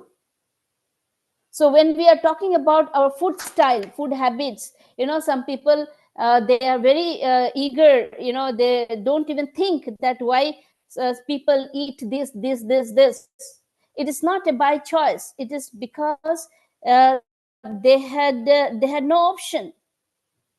So thanks to this, again, technology, you can see some of the people, eating absurd kind of animals and flora fauna, like frogs or snakes or this, that, but it is not, please understand, it is not a choice. They have been doing it for generation because they have to live. They don't have medical facilities, but they get it from the natural sources. So one must understand that why certain community people, they have this kind of food habits. And And strangely, I'm telling you, if they come out of that place and stay somewhere else, say they come to Delhi and they stay here for 20 years, 25 years, and they forget those foods. They don't love anymore. They don't eat it anymore because there are a lot of other options. So why I'm telling you all these things, because a language, when we are talking about language, it is not outside of people. It is within the people. Okay. And when I mean here is when I talk about attitude, awareness, attitude. Okay, the effect of globalization has changed the social mindset of Indian community, which is quite evident these days among the masses. There is a wide gap. What I mean here is the use of the language. For example, English and Hindi. In some state regional languages, which is used extensively in higher education institutes across India. So English acts as a medium for classroom instruction. Please understand here what I'm saying. English acts as a medium for classroom instruction, scientific presentation and writing. It is also considered to be the professional language in organization, companies, corporates, media publishing, advertisement, and other such bodies which are of concern to reach out globally in their endeavor. So English is being used. So English is not only restricted to the elite or educated millennials, but can also be heard from every section of the society today in order to be in line with the higher ups in the society. So and thus it has become the much sought after language, not only in metro cities, rather it has influenced the semi-urban to the bucolic areas of India by and large. Now, craze of getting the children admitted in English medium schools has left with sleepless nights for the parents from even low income group to higher income group. It's very common to notice that the adoption of English, there is a complete shift in cultural practice. I hope you got what I want to say. Again, I say that with the adoption of English, there is a complete shift in cultural practices, food habits, dress, and other lifestyle one can think of. You don't have to go anywhere. You just think about your own family. The 3 generation you take, or the 4 generation, if it is still present, you can just take, you can scale it, from your forefathers to your grandparents to your parents and you and your children. So you can see very clearly what the shift is, what I'm talking about. Maybe you are speaking the same language for generations, but it is not the same language. It has got affected. And today, if you are speaking Hindi, you are speaking any language, Indian language, at least 40 to 50% is English.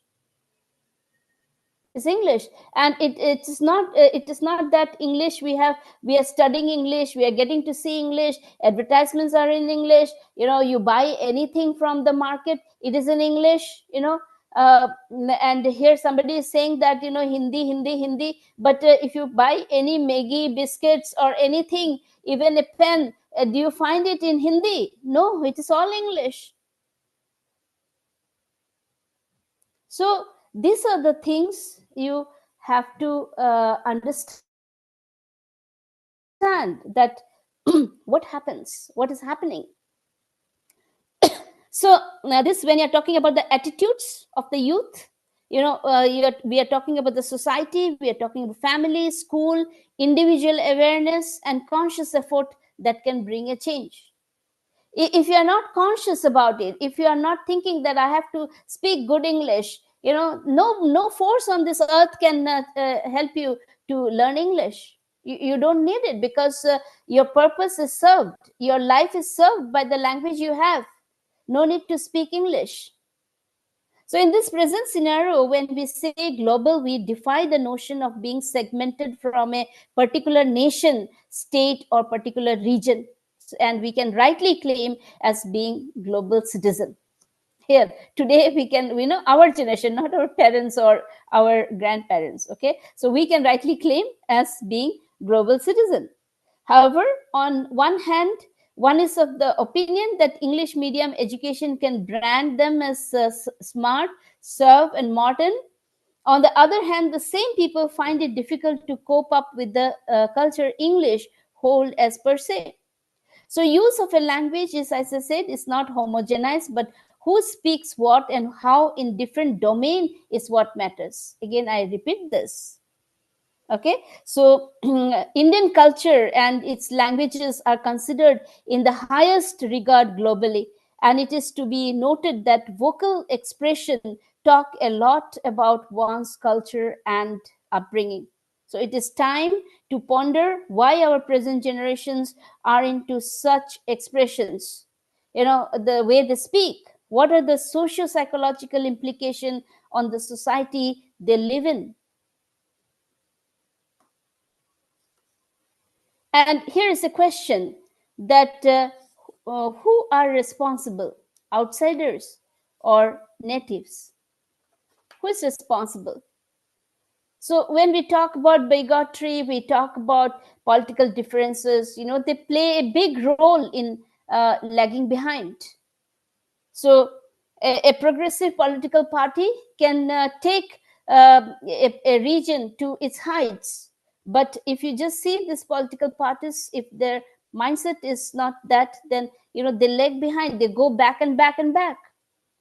So this is not the case today. We have many remarkable statements that who are out of this political differences. You can have you can see from your own region. There are statesmen, there are sportsmen, and others who have earned a name to themselves, both domestic and globally, despite all challenges the place or region holds. And again, let me say that though science and technology have engulfed a large space of our life and home, there is a wide gap of ignorance of the existence of scientific world and disparity between the tradition and scientific observations.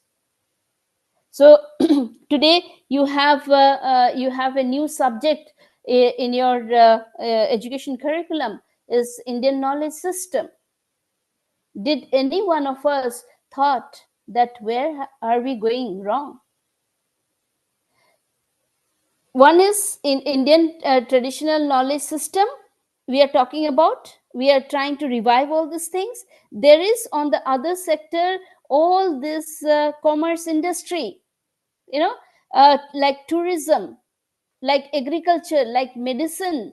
They are all now into this another word which I'm frequently seeing these days is called regenerative. Now I told you about two cases, one in Tripura and one in Nagaland. They are trying to revive it, but they are unable to do it as it was spoken by their ancestors. Now, when we are talking about today, when we have spoiled our traditional system of agriculture, we have destroyed the, sorry, we have not destroyed, we have ignored our own traditional medicine, and we have adopted this English medicines, which are quick, fast relief. We have taken this, it's just a pill, you pop inside, that's it, you're good to go. So and then we are again now talking about tourism. If you look at this tourism is one aspect, then it is very off late that tourism as an industry grew up.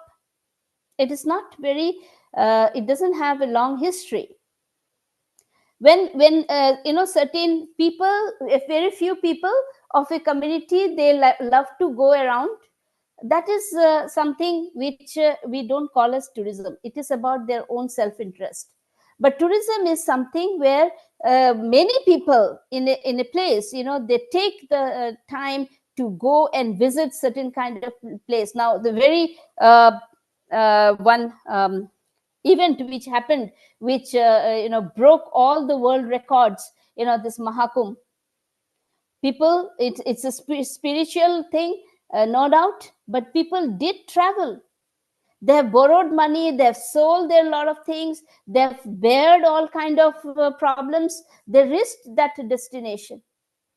So it's a very big boom to the tourism industry of Prayagraj. The revenue they have earned, in this 1 month.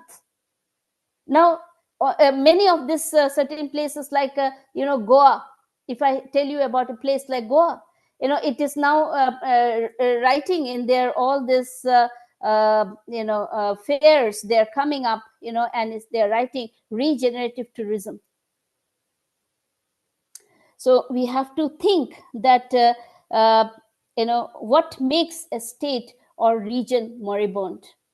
And as I said, there are a number of social, political differences, psychological and religious reasons behind the declining of a state or region. Some of these indicators might not be conscious, but affects the social security system. Okay, so transferring of knowledge is a natural phenomenon of human in any given civilized society. Either transferring is happening either orally or through print. And this evolution of mankind from nomadic to stabilized, structured society was due to the transferring of knowledge of forebearers to the next generation. Had these forebearers did not have a language, would we progress what we are today? I don't think so. Nobody will agree to it.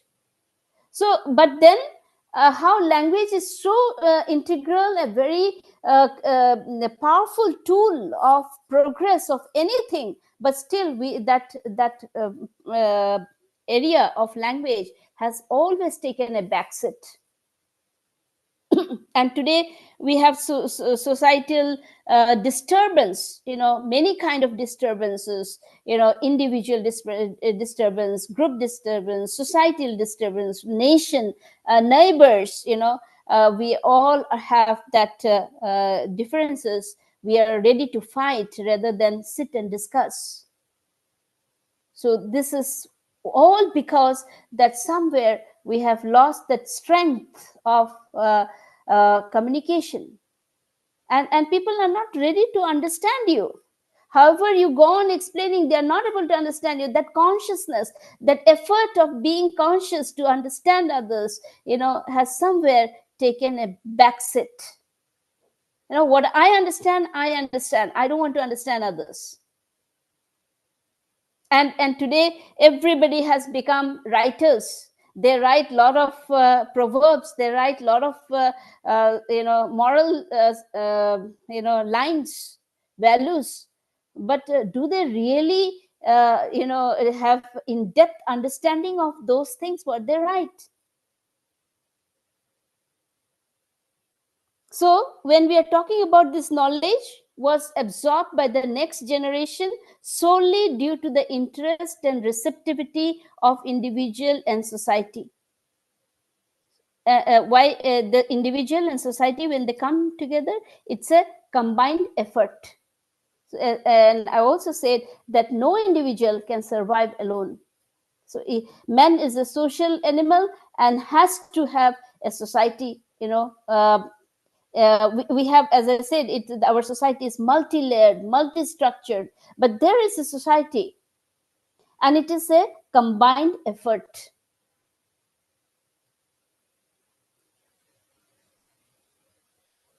So these are the trigger points. You can see the fast-paced social change, mobility, adoption to new languages, shift in lifestyle, modern over indigenous things. We don't like indigenous ways of wearing clothes or eating food and all. We have left this behind, and we have taken all kind of modern things. Then resilience to change. Okay, now you can see that our ancestors our parents or might be our grandparents, their resilience to change, they don't want suddenly to change themselves, but yes, slowly they do, but it is not fast. Then you can see in the rural areas, people don't want to change. You go and explain them so much, but still they don't want to change somehow. Why? Because that understanding point is not there. That language of understanding, to understand you need a language, that is not there. That power is not there, and that is why they show resistance, they show resilience. Okay, so it is not that we always say why he is not understanding, why that person is not understanding. गांव के लोग ऐसे ही हैं, हम ऐसे क्यों बोलते हैं? ऐसे नहीं है. They are very happy in their own world. You feel that they are wrong and they feel that you are wrong. It's because we both don't understand. We are talking, but we don't understand each other. So, and then the one is the lack of skills. That skill of, that LSRW, which in a very primary school is a listening, then speaking, then reading and writing, LSRW. It's very much, scientific. You can't read if you don't listen. If you can't speak if you don't, you can't read if you can't speak. So this is a very systematic thing when we are talking about. First, a child listens. He listens thoroughly. Okay, and he understands all the sound system, whether it is required or it is not required. After a certain age, he withdraws all, he discards those words, and he only keeps those sounds which are applicable to the mother language. Then he starts speaking. At a lot of trial and error method, he starts speaking, and by the age of 3, his language is perfect like an adult. Not that, but looks like it's an adult speaking. You can easily communicate with a 3-year-old child, no problem. The child also can understand you. He may not have a lot of words, vocabularies have not developed much, but he can learn to speak. Excuse me one.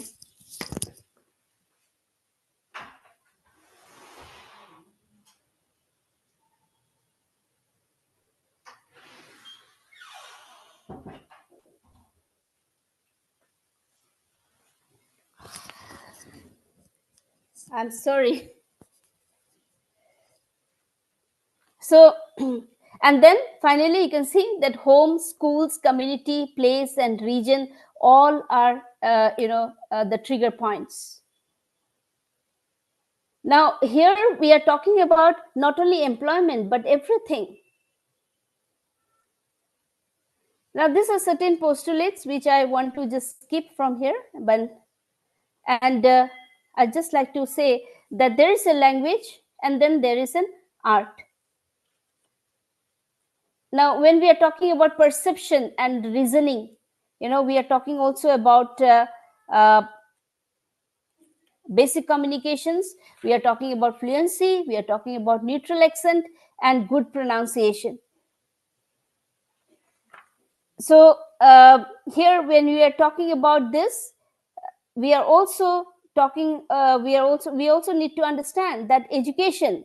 When we are taking this education liberates from race, creed, and gender, and thus helps in the economic growth of a place or region. So everybody accepts this. So learning is not the product of teaching. Learning is the product of active learners. A condition where the use of regional languages is inevitable in this part of the region. There is also a mad race to learn to speak the dominant language, and quite visible, when we are talking about English. So English continues to have a major social and psychological and economic effects. And here, what I want to draw to your attention is the use of regional language in terms of its style and registers. The students and youths are so much into this colloquial casual spoken form that it becomes difficult for them to understand that these expressions are not acceptable in a civilized society. But can you stop them? Were you able to stop them? It is now a way of life. You can see at home also people are speaking like this. No worries. But your parents are stopping. You are stopping because you have never heard this kind of expressions. So either how much you can go on stopping these people. At one point of time you just give up. You said, okay, let them speak. I'm not speaking. So when some people argue that social and societal norms are conditioned set of rules for expected behavior, and that this set of rules are considered to be more of do's and don'ts or of even social taboos. So who sets these societal norms? There's a big difference between values and morals. Okay, values and morals are not same. So it is not the question that who set these norms. Swear words and taboo words are found in every language. So one can also notice that women do not lag behind in the usage of such words like men these days. Today there is one FM channel where Guinea is asking public that why do you speak such words? And all these people, they didn't realize that why they are speaking like this. They said that we just speak. So they did not find an answer that why do they speak such words? Do they really mean it? Do they know the meaning of that word? Absolutely silent. So it's a very wonderful topic which that RJ took up this evening, and I was listening to this while driving back home. So what the youth miss is that what is distinctive in one language may not be distinctive in another, or may be used in a different way. So this is something we must understand, and we also must understand that being unable to communicate is akin to living with a serious impairment, and it is very difficult and near impossible to adapt and get along with people if there is no way to communicate with one another. You have a language, but you can't communicate. I hope it is making certain sense to you. So benefits of learning a language is not just learning grammar and vocabulary, as I said to you before. So it empowers one to express one's thought and ideas or action in the most significant way with effectiveness. What are this effectiveness? What are these virtues? Clarity, precision, and accuracy. So this 10th February 2025, there's a report from Niti Aayog citing inadequate English language proficiency as a major factor affecting employability among youth graduating from state public universities. So the Niti Aayog has recommended these institutions collaborate with international language organization to offer English and foreign language proficiency programs with examples of success in Punjab and Karnataka. So I quote further from report that in many states, the talent pool and resources employed in local industry predominantly originate from outside the state. So a significant contribution factor to this trend is the inadequate English language proficiency among local youth. Now I leave this statement, what Niti Aayog had said recently on 10th February, and I ask you this question again, these two questions again. So all my intellectual friends here sitting here, so it's a time to think about that, who is responsible. Thank you very much for listening to me. Thank you.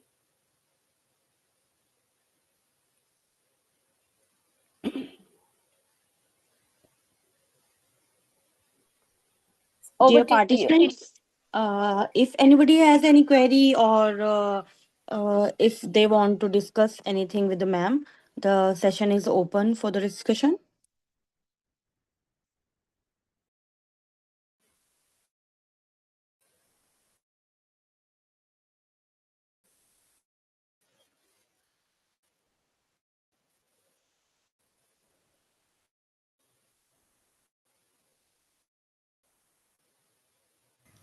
Hello. Yes. Hello. Am I audible, ma'am? Yes, yes. Good evening, ma'am. There is a question out there.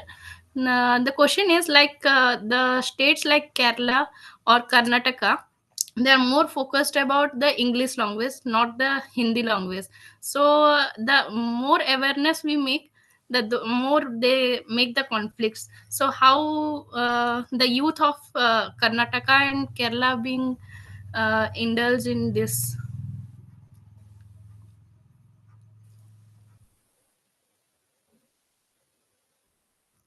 Hello. Hello.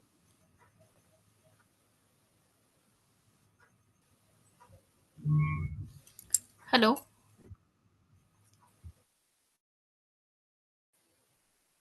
Yes, yes, you're audible. Yes, ma'am. The question of mine was that. Kakuli ma'am, are you there?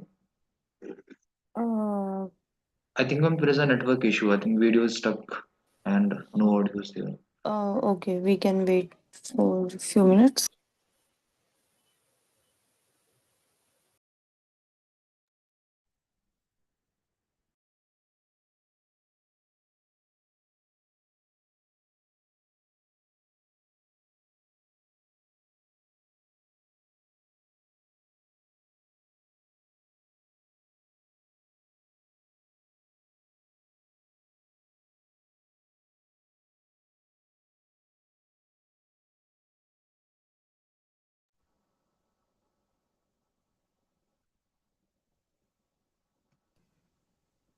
Yes, ma'am. Yeah. You can ask your question. Hello. Am I audible? Yes, you are Yes audible. ma'am. Yes, my question is that as we were discussing about different cultures and traditions and their mother language, so my question is that the Kerala and Karnataka people, they are more focusing about their language or the English language, but they are slowly neglecting or they are negligibly using the Hindi language or other mother tongue language. So their youth and other people available there are how they are made aware of this such interactions.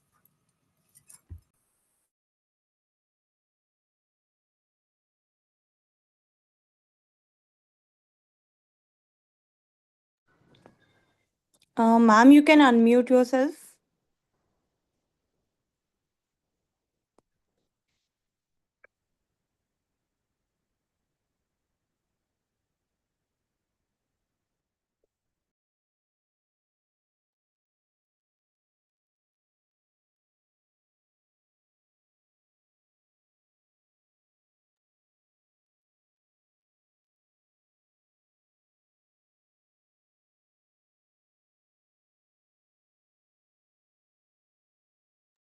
Kakoli, ma'am, can you hear us?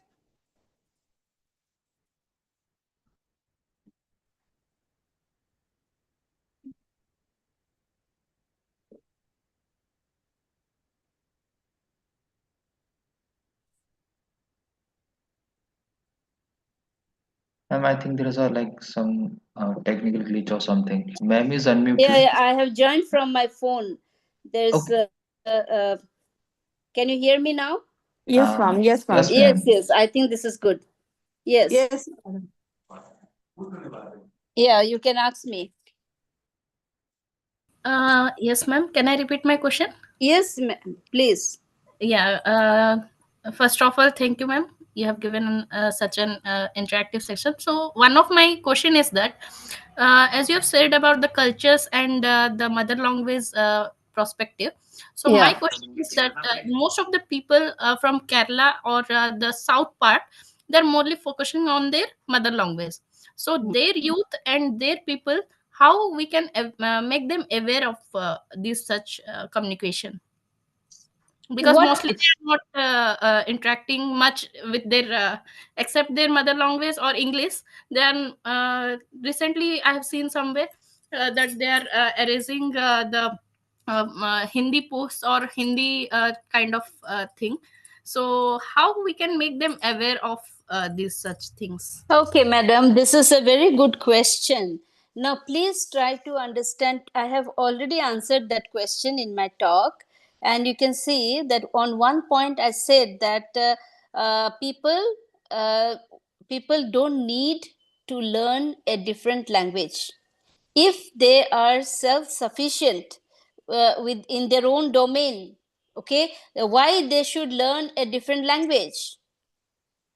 Do you understand? If there's a need, they can learn it. Now, doctors, doctors are always said that if you have to go to a rural place to do 1 year of internship, and for that you have to learn that language. Now, if you want to go to Russia and work there, you have to learn Russian. If you want to go to Germany, you have to learn German language. China, you need to learn Mandarin. So there, Japan, though English is now there in Japan, but still, if you learn Japanese, it's very good. Life will become very easy for you. But what I'm trying to say that that language you learn, it does not connect you with the people. You just learn it to just fulfill your needs. So you don't have to make them understand. Let them be as their own. If they feel it necessary, they will learn it. No problem. Okay, ma'am. Thank you. Yeah. Yeah. And look at us, what English has done to us, every one of us. It has eaten up our lot of things. Are we realizing it? Or when will we realize? Yes, ma'am. Yeah. Yes. Okay. Thank you, ma'am. Okay, welcome.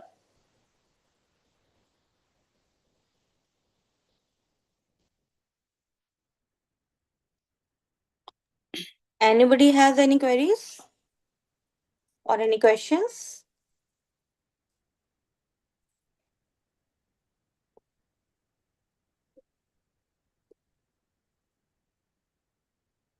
Again, I would like to tell everyone here that this NEP 2020 has come, and it is not just only learning few aspects of good teaching practices and all those things, but along with this, we need to also rethink what we are learning, what we are teaching them, and we also should move towards sustainable goals. We have lost in this 70 years, we have lost many things. India itself is so rich a country. It is not because that so many languages are spoken, but you look into every aspect of a human life. India, no world can beat India, whether it is culture, whether it is food, whether it is medicine, whether it is sports, whether it is anything you talk about.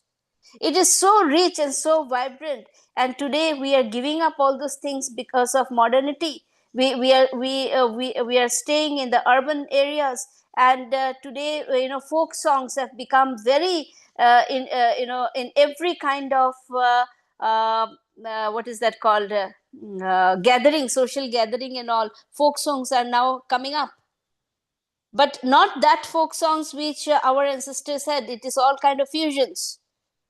That classical music, for instance, has given up to all these rocks and pops, and some of the youths these days are reviving it, but will they ever? Because there's a big gap. A whole generation did not want to do it, did not want to participate into it. So when an entire generation collectively takes a decision not to participate, and how do we expect our next generation to get into it? They've never heard from you. Your traditional food you put on the plate, they will not have. Because you have not given them. Suddenly you say that, अच्छा नानी ने बनाया, आप खा के तो देखो. वो क्यों खाएगा? आपने कभी खिलाया नहीं आपको उनको. तो ऐसा ही है कुछ चीजें. जब हम बात करते हैं हमारे लैंग्वेज, तो हमारे लैंग्वेज सिर्फ एक भाषा नहीं होता है, उसके साथ कई सारे पहलू हैं, कई सारी चीज है जो जुड़े हुए हैं. So we should see that as a facilitator, we promote all those things, in whatever way we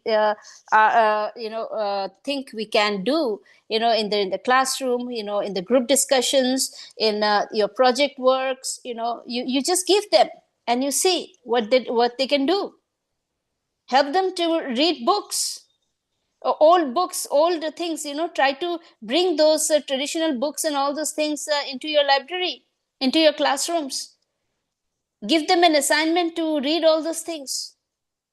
And definitely it will not happen a miracle, but then slowly there will be a change. Yeah.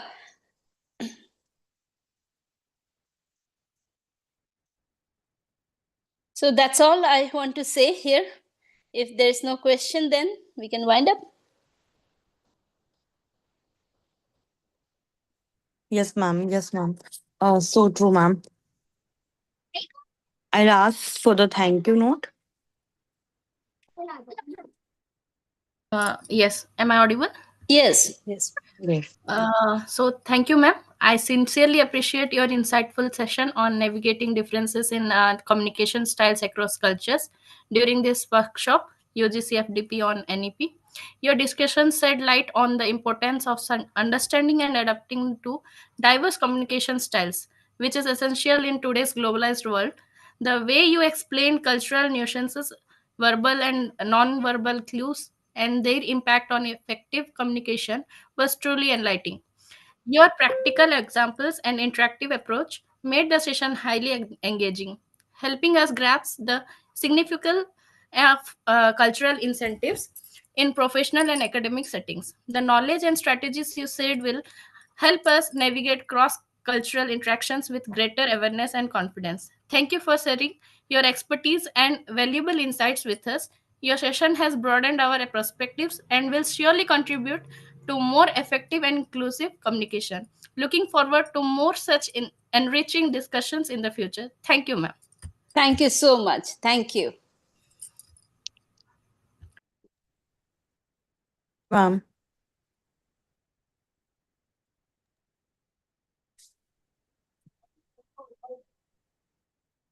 So this is for day 2.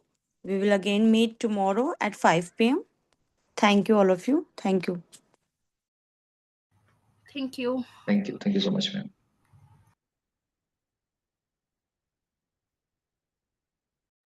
Thank you. Namaskar. Thank you, ma'am. Thank you, ma'am. Thank you, ma'am. Thank you, ma'am.